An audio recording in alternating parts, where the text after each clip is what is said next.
As a 17-year-old college student, I've always felt a bit disconnected from my family, largely due to our differing personalities and expectations. Despite my efforts to excel academically and even earning a scholarship, my family's approval has remained elusive, especially in contrast to my younger sister, who has always been the favored one. Over the years, I managed to save $90,000 for my college education through part-time 2 jobs and scholarships. This money represented not just my hard work, but my future independence. However, my parents viewed it differently. Recently, they informed me that my sister, who is 22 and currently unemployed, needed a new apartment in a high-end area. Despite her lack of financial contribution, they expected me to give up my entire savings to help her. The demand was made bluntly and without room for negotiation. My refusal, they warned, would result in me being disowned. My parents tried to justify their request by saying that supporting family comes first, and that I should be willing to help my sister unconditionally. The emotional pressure was intense, and I initially found myself speechless and overwhelmed by the unfairness of their demand. As I considered my limited options, I realized how wrong it was to sacrifice my future for someone who had not shown the same dedication or responsibility. The thought of giving in crossed my mind, simply to maintain peace. But the more I pondered, the clearer it became that I could not let my hard-earned independence be taken so easily. Determined to stand my ground, I began to safeguard my legal rights and personal documents.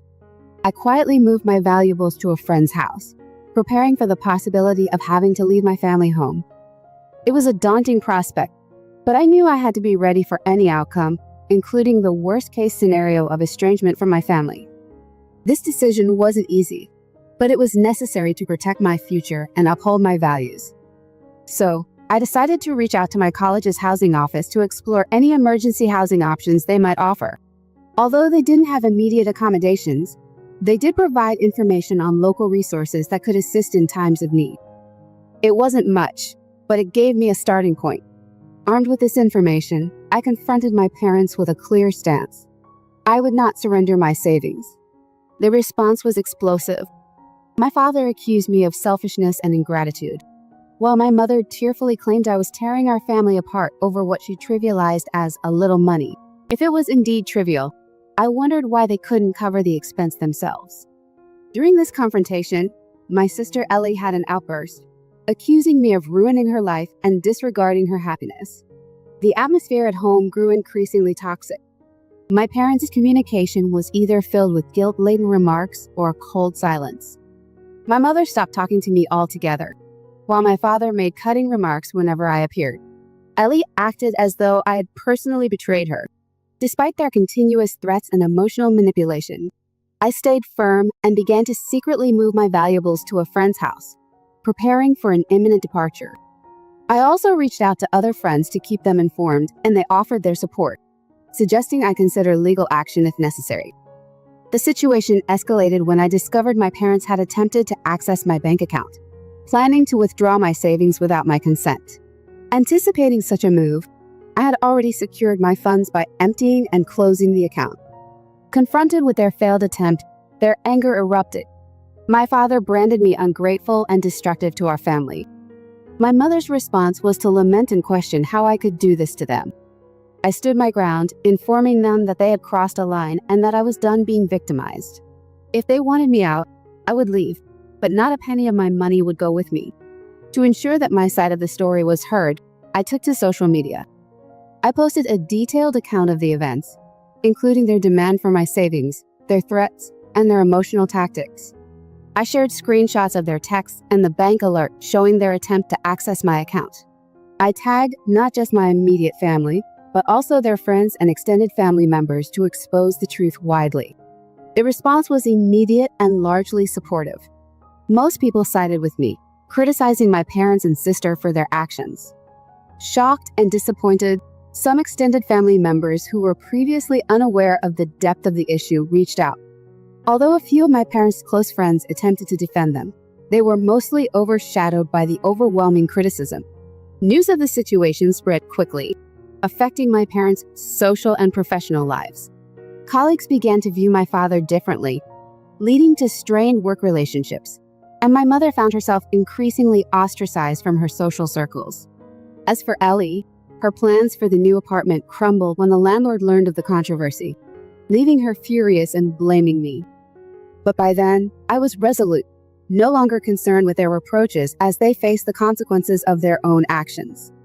The facade of a perfect family was irreparably broken, illustrating the profound impacts of their choices. After the intense confrontation, I moved in with a supportive friend. Although it wasn't the perfect setup, it was a significant improvement from the toxic atmosphere at home. Living independently was challenging but incredibly liberating.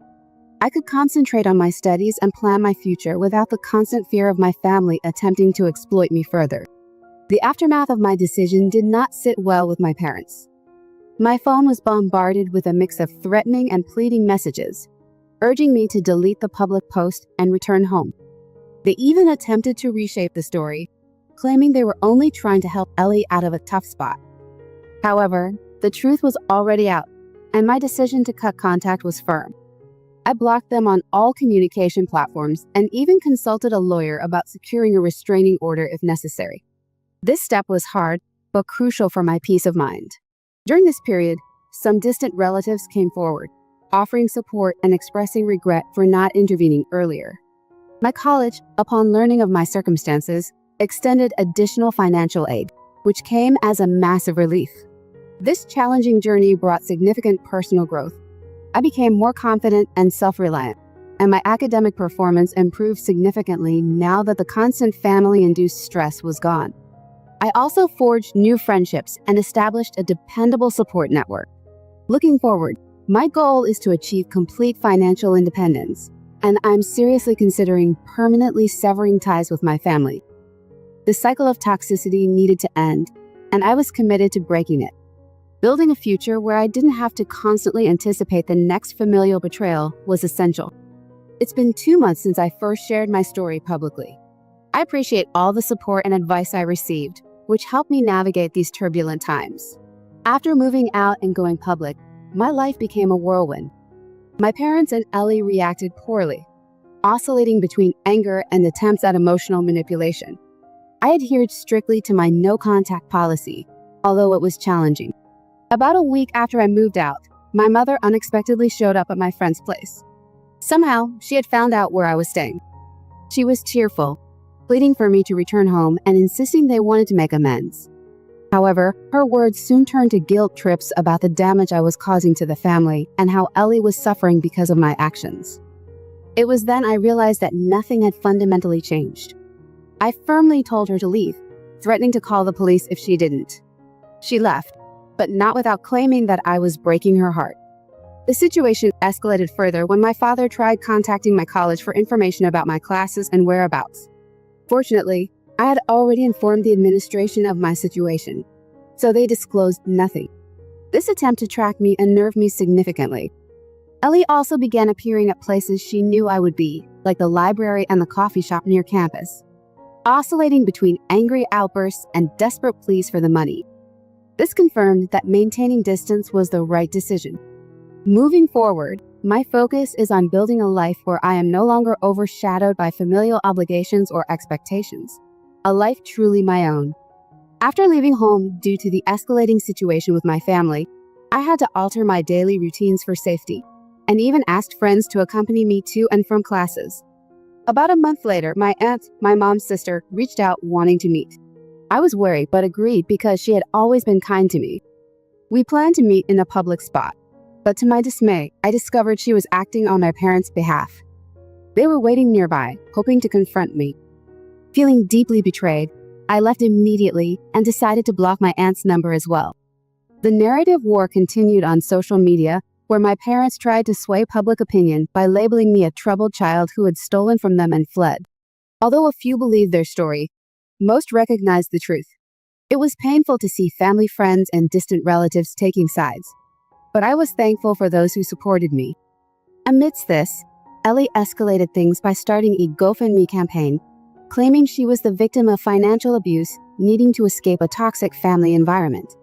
Disturbingly, she twisted the narrative to portray me as the abuser. I had to engage a lawyer to have the campaign removed. My parents even threatened legal action against me, absurdly claiming I owed them for my upbringing and that they had rights to my savings. This was enough to alarm me, prompting me to seek legal counsel. My lawyer reassured me they had no valid case, but advised me to continue documenting everything as a precaution. 5.5 months after my departure, I received an unexpected email from William Ellie's ex-boyfriend. He apologized for not reaching out sooner and expressed his support. William shared insights into Ellie's behavior during their relationship, revealing she had cheated on him frequently with men who would lavish her with expensive gifts and trips. He also informed me that Ellie had been fired from her last job for stealing, a fact my parents had concealed by compensating her employer to avoid charges. Learning this, I was infuriated by the double standards my parents upheld, protecting Ellie while expecting me to forfeit my hard-earned savings. 3 months post-leaving, a call came from an unknown number. It was my grandfather, my dad's father. We weren't close, he lived in another state, and our interactions were infrequent. He had heard about the family issues from a cousin and wanted to hear my side. Initially cautious, I found his concern genuine. He shared his own strained history with my father and apologized for his absence in my life, even offering financial support if needed. I appreciated his gesture, but expressed my desire to be self-reliant. He respected my decision, but left the offer open. This conversation with my grandfather piqued my curiosity about other estranged family members. I reached out to a couple of cousins on my mom's side. One of them, Megan, shared her own difficult experiences with my parents and Ellie. She revealed a particularly upsetting incident from a few years back. During a tough divorce, she needed temporary housing. My parents initially agreed to help, but Ellie's complaints quickly changed their stance, leaving Megan in a difficult position. This revelation added another layer to my frustration, confirming the long-standing pattern of self-centered behavior by Ellie, supported by my parents. It was a lot to process, but understanding the full extent of their actions solidified my resolve to maintain distance and build a new life on my own terms. Ellie didn't want Megan in her space, and as a result, my parents evicted Megan after just 5 days, forcing her to rely on friends' couches until she found a place of her own. It was disheartening to see how they treated other family members while expecting me to sacrifice everything for Ellie. Meanwhile, I was grappling with my own housing issues. I stayed temporarily with my friend's parents, who were incredibly hospitable, but I knew this couldn't be a long-term arrangement. I began searching for an affordable apartment near my campus, but the prices were beyond what I could afford. A few days into my apartment hunt, I encountered one of Ellie's friends at a grocery store. She attempted to guilt-trip me, claiming Ellie was depressed and it was all my fault. When I questioned her if she knew the full story, she admitted she only knew Ellie's version. I shared my perspective, and I could see doubt begin to cloud her expression. She left looking puzzled, and although it was a small victory, it felt satisfying to convey my side of the story. The next day brought more challenges. I received a call from my bank alerting me that someone had tried to access my new account using my social security number. The bank flagged the attempt as suspicious and blocked it. I was almost certain it was my parents' doing. Shaken by their audacity, I filed a police report and initiated a credit freeze to safeguard my finances. Realizing the severity of their actions, I decided to take legal measures. I revisited the lawyer I had previously consulted and began the process of obtaining a restraining order against my parents and Ellie. It was a drastic measure, but I felt I had no other option. The day before the restraining order hearing, my mother called me in a panic, crying and pleading for me to reconsider, claiming it would destroy the family. I reminded her of their actions and ended the call. The hearing was intense. My parents and Ellie arrived with their lawyer, trying to depict me as an ungrateful, troubled child against a loving family. However, I was prepared with texts, emails, social media posts, and bank records as evidence. The judge saw through their facade and granted the restraining order. As I left the courthouse, Ellie approached me, looking disheveled and worn out. She began to apologize, but her expression quickly turned bitter, and she spitefully remarked that I had ruined everyone's lives. A friend intervened and led her away. It was the last time I saw her. Amid these events, I also started looking for a part-time job to support myself. Balancing work and school was challenging, but being financially independent felt empowering. I won't pretend it hasn't been tough. There are days I miss having a family, even a dysfunctional one, particularly during holidays. It's been about a year since these events unfolded, and I'm still processing everything that's happened. But I'm moving forward, buoyed by the support from friends and others who've reached out during this journey. Recently, my uncle, my dad's brother, whom I've never been close with, called me unexpectedly. He sounded genuinely concerned, informing me that things had worsened for my parents and Ellie. Apparently, Ellie had gotten entangled with some questionable characters and now found herself in a precarious situation involving debts. In a situation that's almost too surreal to believe, my parents, in what can only be described as a misguided attempt at salvation, took out a second mortgage on their house to pay off Ellie's accumulating debts. However, their efforts fell short. One distressing night, the people to whom Ellie owed money showed up at my parents' house, leading to a chaotic scene that ended with the police getting involved and my dad being hospitalized with a broken arm. Despite the chaos and consequences, my parents, true to form, continued to shield Ellie. They told the police that the incident was just a random break-in, although the truth quickly spread within the family. Shortly after this incident, my uncle reached out to inform me of these developments. Around the same time, I began receiving messages from my parents again. Against my better judgment, I unblocked them, thinking they might have changed. They pleaded for me to return home and help them. They even had the audacity to suggest that if I had just given them the money initially, none of this would have happened. Disheartened by their continued manipulation, I chose to ignore their pleas. Amidst this turmoil, I managed to save enough money to move out of my friend's house into a more secure apartment further from campus, but with the peace of mind I desperately needed. Unfortunately, the peace was short-lived. Ellie, disregarding the restraining order, showed up at my new apartment. She was distraught, crying and begging for money, claiming she was in danger. When I told her to leave, she accused me of being responsible for her potential harm. It was a harrowing encounter, and I contacted my lawyer immediately afterward to discuss extending the restraining order to include my new address. I also informed my landlord and neighbors about the potential risk posed by my family. Adding insult to injury, I discovered through other family members that my parents were spreading rumors that I had introduced Ellie to the shady individuals and that I owed them money. This baseless accusation caused some relatives to turn against me, leading to a slew of hateful messages on social media, which forced me to block several people. Despite these challenges, the past year has also brought positive changes. I've made some incredible friends who have become like a chosen family to me. We're even planning a celebration together, a testament to the support and solidarity I found in them. Recently, I've heard rumors that my parents are facing foreclosure on their house. While part of me feels sympathy for their plight, I can't help but recognize that their own actions have led them to this point. It's a stark reminder of how different things could have been if they had simply respected my boundaries and treated me fairly. As I continue to navigate this journey, the support I've received has been invaluable. I'm grateful for every bit of encouragement and solidarity, which has truly sustained me through these tumultuous times. Thank you all for standing by me. I couldn't have done it without your support.